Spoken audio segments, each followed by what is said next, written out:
olunmay, ödüre masal edinmeye yaşından sonra oğlan gelinden kurrumundan çekinip damlayına batıp öğrenmay bir gün kelinde fikirge geldi.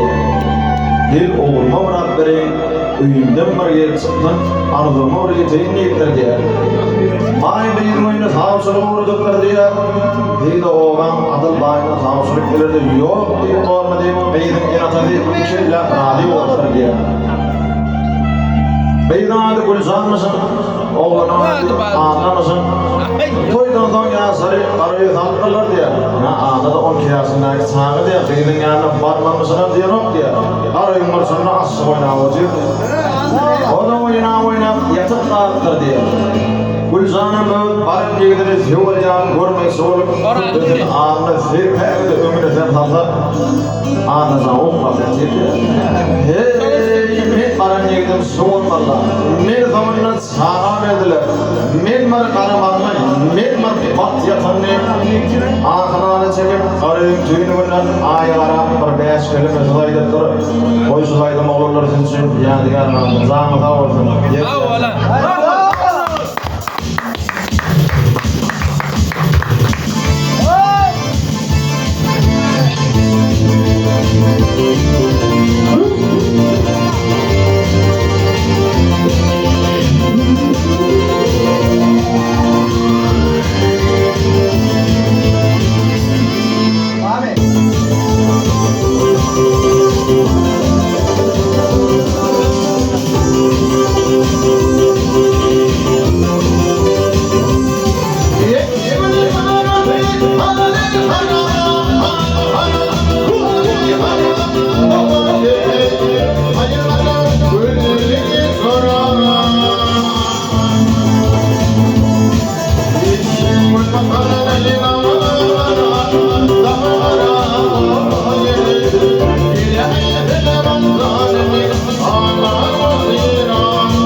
Yeah.